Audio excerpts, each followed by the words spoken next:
ಗಂಡು ಅದು ಹುಲಿನೇ, ಮಾರ್ಕೆಟ್ನಾಗ ಇದ್ರು ಹುಲಿನೇ, ಹೊರಗಡೆ ಇದ್ರು ಹುಲಿನೇ, ಗ್ರೌಂಡ್ನಾಗ ಇದ್ರು ಹುಲಿನೇ, ಪ್ರೋಗ್ರಾಮ್ ಆಗಿದ್ರು ಹುಲಿನೇ. ಹೊರಗಡೆ ಹುಲಿ ಒಂದೇ ಓಡಾಡ್ತಾ ಇರ್ತದೆ ರಾಜಾರೋಷವಾಗಿ, ಮನೆಯಲ್ಲಿ ಮಾತ್ರ ಸೈಲೆಂಟ್ ಆಗಿರ್ತದೆ. ಯಾಕಂದ್ರೆ ಮೇಲ್ಗಡೆ ಚಾಮುಂಡೇಶ್ವರಿ ಕೂತ್ಕೊಂಡಿರ್ತಾಳೆ.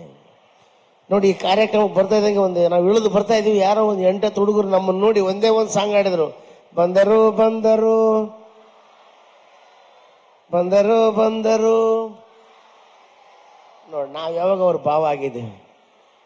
ಇವಾಗ ನೋಡ್ರಿ, ಸೋಷಿಯಲ್ ಮೀಡಿಯಾ ಯಾವಾಗ ಹಿಂಗೆ ತೆಗೆದ್ರೆ ಸಾಕು, 6 ತಿಂಗಳಿಗೆ ಒಂದೊಂದು ಹೊಸ ಹೊಸ ಸಾಂಗ್ ಬರ್ತದೆ. ಒಂದೊಂದು ಸಾಂಗ್ ಯಾವ್ಯಾವ ಇದ್ದು ನೀವು ಒಂದು ಲೈನ್ ನಮ್ಮ ಜೋಸ್ಕರ ಒಂದೊಂದು ಲೈನ್ ಹಾಡಿ. ಮೊದಲು ಒಂದು 6 ತಿಂಗಳಿಂದ ಒಂದು ಸಾಂಗ್ ಇತ್ತು, ಯಾರ ಮೊಬೈಲ್ನಲ್ಲಿ ನೋಡಿ, ಯಾರ ಮನೆಯಲ್ಲಿ ನೋಡಿ ಅದೇ ಸಾಂಗ್ ಪ್ಲೇ ಆಗ್ತಿತ್ತು. ನಾನು ನಂದಿನಿ ಪಿಜಿಲಿ ಇರ್ತೀನಿ. ಇನ್ನೊಂದು ಸ್ವಲ್ಪ ದಿವಸ ಮುಂದೋದೆ, ಇನ್ನೊಂದು ಸಾಂಗ್ ಬಂತು, ಅದು ಎಲ್ಲರ ಮೊಬೈಲ್ನಲ್ಲೂ ಎಲ್ಲರ ಮನೆಯಲ್ಲೂ. ಮನಸ್ಸಿನೊಳಗೆ ಈ ಮನದೊಳಗೆ ಇದ್ದರು ಸಂಪಿಗೆ ತರದೆ ಹೋದರು ನೀ ನನಗೆ ಓನಲ್ಲ.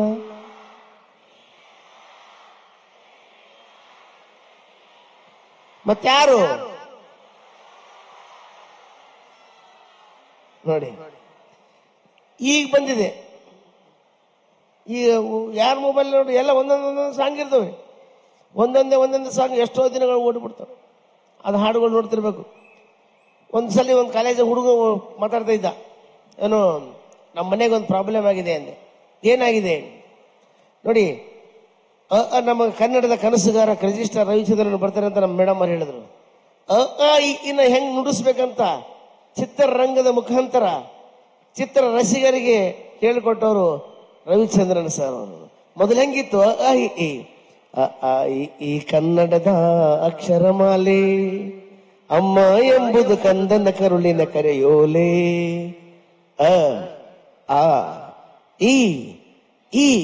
ಇವು ಹಿಂಗೆ ಇತ್ತು. ಹಿಂಗಿದ್ರೆ ನಡೆಯಲ್ಲ, ಯುವಕರಿಗೆ ಬೇರೆ ಕೊಡಬೇಕು ಅಂತ ರವಿಚಂದ್ರನ್ ಸರ್ ಅವರು ಸ್ವಲ್ಪ ಎಳೆದ್ರು.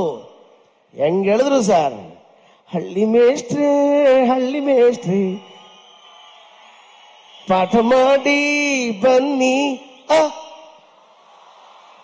ಈ ಐ ಅಲ್ಲಿ ನೀವು ಬಿಡಲ್ಲಿ 80 ವರ್ಷ ಯಜಮಾನ್ರ. ಹಂಗೆ ಕನ್ನಡದ ಕನಸುಗಾರನ ಕನಸುಗಳೇ ಬೇರೆ. ನೋಡಿ, ಹಾಡುಗಳು ಹೆಂಗಿದು. ಒಂದು ಹುಡುಗ ಕೇಳಿದೆ, ಯಾಕೋ ಕಾಲೇಜ್ ಹೋಗ್ತಾ ಇಲ್ಲ ಅಂದೆ. ನಮ್ಮ ಮನೇಲಿ ಒಂದು ಪ್ರಾಬ್ಲಮ್ ಆಗಿದೆ ಸರ್ ಅಂದ. ಏನು ಪ್ರಾಬ್ಲಮ್ ಆಗಿದೆ ಅಂದೆ. ಅದನ್ನೇ ಒಂದು ಸಾಂಗ್ ಮುಖಾಂತರ ಹೇಳ್ತೀನಿ ಸರ್ ಅಂದ. ಸರಿ ಹೇಳು ಅಂದೆ. ಅವನು ಹೇಳಿದ, ಆ ಸಾಂಗ್ ಹಂಗಿತ್ತು. ನಮ್ಮ ಮಮ್ಮಿಗೂ ಎದುರು ಮನಿ ಆಂಟಿಗೂ ಜಗಳವೇ.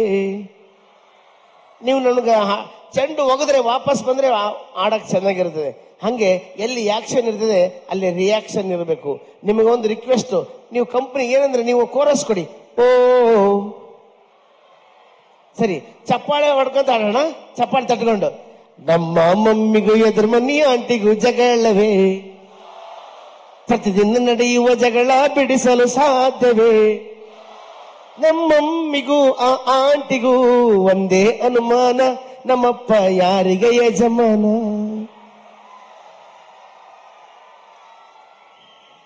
ಬೇಡುವೆನು ವರವನ್ನು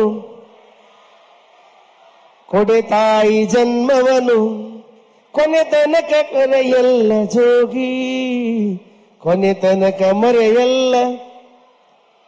ಈಗ ಒಂದು ಸಾಂಗ್ ಬೇರೆ ಮಾಡಿದನೀಗ, ಏನಂತ, ಬೇಡುವೆನು ವರವನ್ನು ಕೊಡು ಮಾವ ಮಗಳನ್ನು, ಕೊನೆ ತನಕ ಇರ್ತೀವಿ ಕೂಡಿ, ಎಲ್ದಿದ್ರ ಹೋಗ್ತೀವಿ ಓಡಿ ಅಂತಾರೆ. ಅದಕ್ಕೆ ಯುವಕರಿಗೆ, ಯುವ ಜನತೆಗೆ ನಾವೇನೋ ಚಪ್ಪಾಳಿ ತಟ್ಟಿ ಅಂತ ಕೇಳೋ ಅವಶ್ಯಕತೆ ಇಲ್ಲ. ಅವ್ರಿಗೆ ಮನಸ್ಸು ಮುಟ್ಟುವಂಗೆ ಒಂದು ಡೈಲಾಗ್ ಹೊಡೆದ್ರೆ ಸಾಕು, ಅವರೇ ಚಪ್ಪಾಳಿ ತಟ್ತಾರೆ. ಈಗ ಒಂದು ಡೈಲಾಗ್ ಹೇಳ್ತೀನಿ ನಮ್ಮ ಯುವಕರಿಗೋಸ್ಕರ. ಮನೆಯಲ್ಲಿ 1000 ದೀಪಗಳಿದ್ದರೂ ದೇವರ ಮನೆಯಲ್ಲಿರುವ ದೀಪನೇ ಬೇರೆ. ಮನೆಯಲ್ಲಿ 1000 ದೀಪಗಳಿದ್ದರೂ ದೇವರ ಮನೆಯಲ್ಲಿರುವ ದೀಪನೇ ಬೇರೆ. ಕಣ್ಣಲ್ಲಿ 1000 ಹುಡುಗಿಯರಿದ್ದರೂ ಮನಸ್ಸಿನಲ್ಲಿರುವ ಹುಡುಗಿನೇ ಬೇರೆ.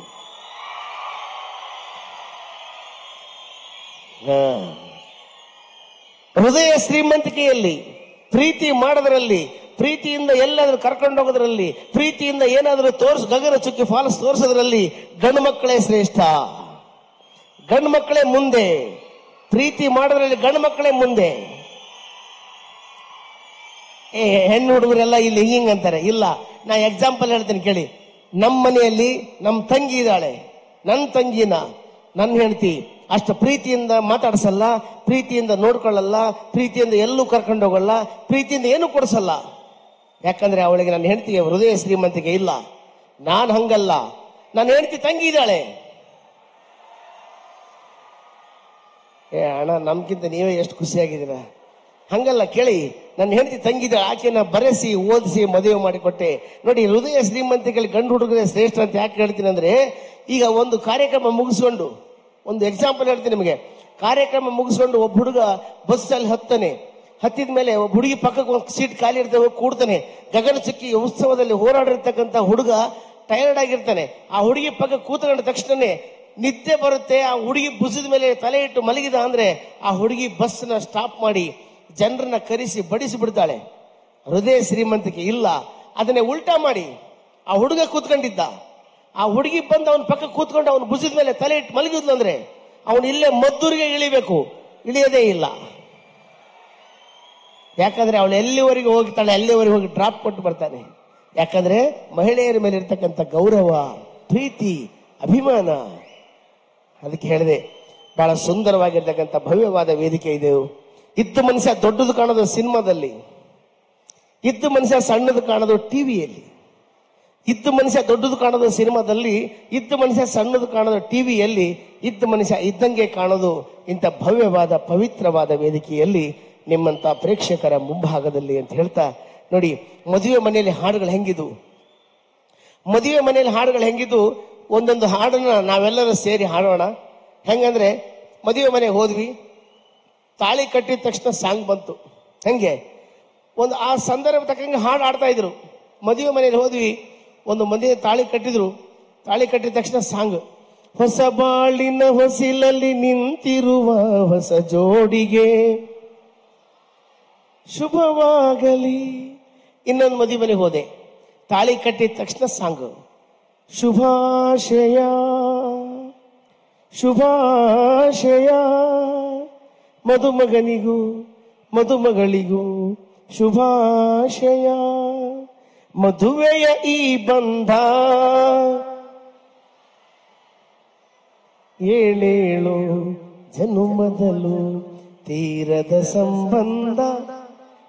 ನೋಡಿ, ಈಗ ಮದುವೆ ಮನೆಯಲ್ಲಿ ಅಂತ ಹಾಡುಗಳಿಲ್ಲ. ಮೊನ್ನೆ ಒಂದು ಮದುವೆ ಮನೆಗೆ ಹೋಗಿನಿ, 5 ವರ್ಷ ಲವ್ ಮಾಡಿ ಮದುವೆ ಆಗಿದ್ದಾನೆ, ತಾಳಿ ಕಟ್ತಾನೆ, ಮದುವೆ ಮನೆಯಲ್ಲಿ ಸಾಂಗ್, ಬಡಿ ಮಗ ಬಡಿ ಮಗ ಬಡಿ ಮಗ ಬಡಿ ಮಗ ಬಿಡಬೇಡ ಅವನ. ಇನ್ನೊಂದು ಮದುವೆ ಮನೆಗೆ ಹೋದೆ, ತಾಳಿ ಕಟ್ಟಿದ ತಕ್ಷಣ ಸಾಂಗ್. ವಿಧಿ ಬರಹ ಎಂಥ ಘೋರ, ಪ್ರೇಮಿಗಳು ದೂರ ದೂರ. ಅವನು ತಾಳಿ ಕಟ್ತಾನೆ, ಇವನು ಹಾಡ್ತಾನೆ. ಇನ್ನೊಂದು ಮದುವೆ ಮನೆಗೆ ಹೋದ್ವಿ ಸರ್ ಮೊನ್ನೆ ಚಿತ್ರದುರ್ಗದಲ್ಲಿ. ಊಟಕ್ಕೆ ಎಲ್ಲಿ ಅಂತ ಕೇಳಿದ್ವಿ. ನೋಡಿ, ಅವನು ನಮ್ಮನೆ ಕೇಳ್ತಾನೆ, ಎಲ್ಲಿ ಹೋಗುಮಾ ಎಲ್ಲಿ ಹೋಗುಮಾ ಹುಬ್ಬಳ್ಳಿಯಲ್ಲಿ. ನೀವು ಬಂದಿರ ಮದುವೆಗೆ?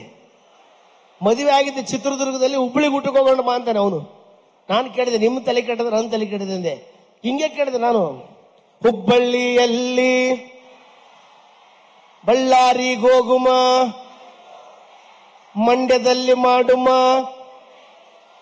ಎಡಮುರಲಿ ಬಲ್ಮುರಲಿ, ಮೈಸೂರು ಬೆಟ್ಟದಲ್ಲಿ ಸೀರಿಯಲ್ ಸೆಟ್ ಬೆಳಕಲ್ಲಿ ಊಟ ನಮ್ದು. ಇನ್ನೊಂದ್ಸಾರಿ, ಊಟ ನಮ್ದು. ಇಷ್ಟು ಜನರಿಗೆ ಎಣ್ಣೆ ಕುಡಿಸಿದ್ರೆ ಉಳಿದ. ನೋಡ್ರಿ, ಈ ವಿಷಯ ಗಂಡು ಮಕ್ಕಳಿಗೆ ಗಂಡು ಹುಡುಗರಿಗೆ ಸಂಬಂಧವೇ ಇಲ್ಲ. ನೀವು ಯಾರು ಹೇಳಕ್ ಹೋಗ್ಬೇಡ್ರಿ. ಊಟ ನಮ್ದು. ಇನ್ನು ಕಾರ್ಯಕ್ರಮ ನಾವು ಮಾಡೋದ್ರಲ್ಲಿ ಅರ್ಥ ಇಲ್ಲ. ಯಾವ ಶಬ್ದ ಅವ್ರ ಬಾಯಿಂದ ಬರಬಾರ್ದು. ಅಂದ್ರೆ ತಲೆಗೆ ಹಾಕೋ ಎಣ್ಣೆ ಬಗ್ಗೆ ಅವರು ಆಲೋಚನೆ ಮಾಡ್ತಾರೆ. ದಾನಗಳಲ್ಲಿ ಸರ್ವಶ್ರೇಷ್ಠವಾದ ದಾನ ಸಮಾಧಾನ. ದಾನಗಳಲ್ಲಿ ದಾನಗಳಲ್ಲಿ ಸರ್ವಶ್ರೇಷ್ಠವಾದ ದಾನ ಸಮಯ ದಾನ, ದಾನಗಳಲ್ಲಿ ಸರ್ವಶ್ರೇಷ್ಠವಾದ ದಾನ ಅನ್ನದಾನ, ದಾನಗಳಲ್ಲಿ ಸರ್ವಶ್ರೇಷ್ಠವಾದ ದಾನ ವಿದ್ಯಾದಾನ, ದಾನಗಳಲ್ಲಿ ಸರ್ವಶ್ರೇಷ್ಠವಾದ ದಾನ ನೇತ್ರದಾನ, ದಾನಗಳಲ್ಲಿ ಸರ್ವಶ್ರೇಷ್ಠವಾದ ದಾನ ರಕ್ತದಾನ, ದಾನಗಳಲ್ಲಿ ಸರ್ವಶ್ರೇಷ್ಠವಾದ ದಾನ ಕನ್ಯಾದಾನ, ದಾನಗಳಲ್ಲಿ ಸರ್ವಶ್ರೇಷ್ಠವಾದ ದಾನ ಮತದಾನ, ದಾನಗಳಲ್ಲಿ ಸರ್ವಶ್ರೇಷ್ಠವಾದ ದಾನ. ನಾವೆಲ್ಲರೂ ಇಲ್ಲಿ ಇಷ್ಟು ಸುಖವಾಗಿ ಜೀವನ ಮಾಡ್ತಾ ಇದ್ವಿ ಅಂದ್ರೆ ಗಡಿಯಲ್ಲಿ ನಿಂತುಕೊಂಡು ವೀರ ಯೋಧರು ನಮ್ಮ ದೇಶಕ್ಕೋಸ್ಕರ ತಮ್ಮ ಪ್ರಾಣವನ್ನೇ ಕೊಟ್ಟು ಬಿಡ್ತಾರೆ. ಅಂತಹ ವೀರ ಯೋಧರ ನೋಡಿ, ವೀರ ಯೋಧರ ಹೆಸರು ಹೇಳಿದ ತಕ್ಷಣ ಗೌರವ ಪೂರ್ವಕವಾಗಿ ಚಪ್ಪಾಳೆ ತಟ್ಟಿದೆ. ನಿಮಗೆ ಒಂದೇ ಒಂದು ಮಾತಾಡಲಿಕ್ಕೆ ಇಷ್ಟಪಡ್ತೀನಿ ಈ ವೇದಿಕೆ ಮುಖಾಂತರ. 9 ತಿಂಗಳು ಹೆತ್ತು ಹೊತ್ತು ಮುತ್ತಿಕ್ಕಿ ಸಾಕಿಸಲದ ತಂದೆ ತಾಯಿಗಳನ್ನ, ಕಲಿಸಿದ ಗುರುಗಳನ್ನ, ಅನ್ನ ಕೊಡುವ ರೈತನನ್ನ, ದೇಶ ಕಾಯುವ ಸೈನಿಕನನ್ನ ನಾವು ಯಾವತ್ತಿಗೂ ಕೈ ಜೋಡಿಸಿ ತಲೆ ಬಾಗಿಸಿ ಗೌರವಿಸೋಣ, ಪ್ರೀತಿಸೋಣ, ಅಭಿನಂದಿಸೋಣ ಅಂತ ಹೇಳ್ತಾ ನೋಡ್ರಿ, ಫೋಟೋಗ್ರಾಫರ್ ಅವರು ಒಂದು ಫೋಟೋ ತೆಗೆದಿರಣ್ಣ, ತೆಗಿರಿ. ತುಂಬಾ ಧನ್ಯವಾದ ಸರ್, ನಮಗಿಂತ ಪರಿಸ್ಥಿತಿ ಬರಬಾರ್ದಾಗಿತ್ತು. ಪಾಪ ಅವ್ರು ತೆಗೆದಿದ್ರು, ಆದರೂ ಕೇಳಿ ಫೋಟೋಗ್ರಾಫರ್ಗೆ ಒಂದು ಅಭ್ಯಾಸ ಇರ್ತದೆ, ಇವರಿಗಿಲ್ಲ ಪಾಪ, ಇವರು ತುಂಬಾ ಒಳ್ಳೆಯವರು. ಬೇರೆಯವ್ರ ಕಡೆ ನೋಡಿ, ನೀವು ಈ ಕಡೆ ನೋಡಿ ಈ ಕಡೆ ನೋಡಿ ಅಂತಿರ್ತಾರೆ, ಆದ್ರೆ ಈ ಕಡೆ ನೋಡಿ ಈ ಕಡೆ ನೋಡಿ ಅಂತಿರ್ತಾರೆ. ಒಂದ್ಸಲ ಏನಾಯ್ತು, ಅವ್ರ ಗೆಳೆಯನಿಗೆ ಹೇಳಿದ, ನಾನು ಹೇಳ್ತೀನಿ ಒಂದು ಕೆಲಸ ಮಾಡಬೇಕು, ನಾನು 1 2 3 ಅಂತೀನಿ, ಮುಹೂರ್ತ ಸಮಯ ತಾಳಿ ಕಟ್ಟುವ ಸಂದರ್ಭದಲ್ಲಿ ಈ ಕಡೆ ನೋಡ್ಕೊಂಡು ತಾಳಿ ಕಟ್ಟಿಬಿಡು ಅಂದ್ರೆ ನ್ಯಾಚುರಲ್ ಆಗಿ ಒಂದು ಫೋಟೋ ತೆಗಿತೀನಿ ಅಂದ. ಸ್ನೇಹಿತ ಹೇಳ್ತಾನೆ, ನಾನು ತಗೊಂಡು 1 2 3 ಅಂದ. ಮದುವೆ ಮುಹೂರ್ತ ಹತ್ರ ಬಂತು, ಈ ಕಡೆ ನೋಡ್ಕೊಂತ ತಾಳಿ ಕಟ್ಟಿಬಿಟ್ಟಿದ್ದ. ಯಾರಿಗೆ? ಆ ಹುಡುಗಿ ತಾಯಿಗೆ.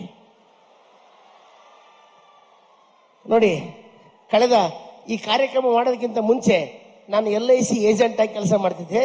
LIC ಏಜೆಂಟ್ ಅಂದ್ರೆ ಪಾಲಿಸಿ ಮಾಡೋದು ತುಂಬಾ ಕಷ್ಟ. 10 ವರ್ಷ ಒಬ್ರು ಮನೆಗೆ ಹೋದೆ, ಪಾಲಿಸಿ ಕೊಡ್ಲೇ ಇಲ್ಲ. 11ನೇ ವರ್ಷಕ್ಕೆ ಅವರು ಅಧ್ಯಕ್ಷರಾದ್ರು. ನಾನು ಕೇಳಿದೆ, ಅಕ್ಕ 10 ವರ್ಷ ಕೇಳಿದ್ರು ಪಾಲಿಸಿ ಕೊಟ್ಟಿಲ್ಲ, ಈಗ ಯಜಮಾನರು ಅಧ್ಯಕ್ಷರಾಗಿದ್ದಾರೆ, ಒಂದು LIC ಪಾಲಿಸಿ ಮಾಡಿಸಿ ಅಂದೆ. ಅವರು ಯಜಮಾನರು ಹೇಳಿ LIC ಪಾಲಿಸಿ ಮಾಡಿಸಿಬಿಟ್ರು. ಮಾಡಿಸಿದ 6 ತಿಂಗಳಲ್ಲಿ ಅವ್ರ ಯಜಮಾನರು ತೀರ್ಕೊಂಡು ಹೋಗ್ಬಿಟ್ರು. ಹೋಗ್ತಾ ಇದ್ದಂಗೆ ನಾನು LIC ಅವ್ರಿಗೆ ಹೇಳಿ ದುಡ್ಡು ಕೊಡಿಸಿಬಿಟ್ಟೆ. 2 ತಿಂಗಳಾದ್ಮೇಲೆ ಅವ್ರ ಹೆಣ್ಮಕ್ಳು ಫೋನ್ ಮಾಡಿದ್ರು, ಅವ್ರ ಮಿಸ್ಸಸ್ ನನಗೆ ಫೋನ್ ಮಾಡಿದ್ರು, ಅಣ್ಣ ಎಲ್ಲಿದ್ದೀರಾ ಅಂದ್ರು. ಯಾಕಮ್ಮ ಅಂದೆ. ಅರ್ಜೆಂಟಾಗಿ ನಮ್ಮ ಮನೆಗೆ ಬನ್ನಿ ಅಂದೆ. ನನಗೇನು ಕಾದಿದೆ ಏನೋ, ಬೇಡ ಅಂದ್ರು. 10 ವರ್ಷ ಬೇಡ ಅಂದ್ರು, ಪಾಲಿಸಿ ಮಾಡಿಸಿದೆ. 6 ತಿಂಗಳಲ್ಲಿ ಅವರು ಸತ್ತೋಗ್ಬಿಟ್ರು. ಈಗ ದುಡ್ಡು ಕೊಟ್ಟಿದ್ದೀನಿ, ಮತ್ತೇನು ಕಾದಿದೆ ಅನ್ಕೊಂಡು ಅವ್ರ ಮನೆಯ ಮುಂದೆ ಹೋದ್ರೆ 200 ಜನ ಹೆಣ್ಮಕ್ಳಿದ್ರು.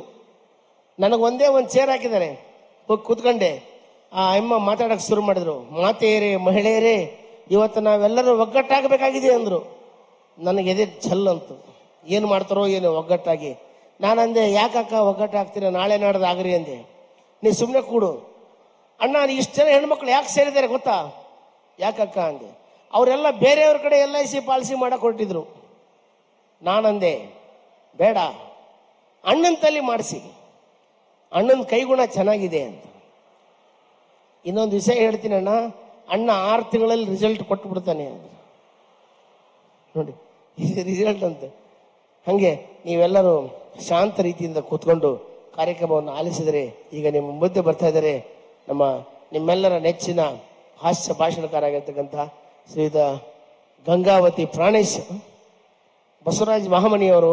ನಿಮ್ಮ ಚಪ್ಪಾಳೆಯೊಂದಿಗೆ ನಿಮ್ಮ ಮುಂದೆ ಬಸವರಾಜ ಮಹಾಮನಿಯವರು.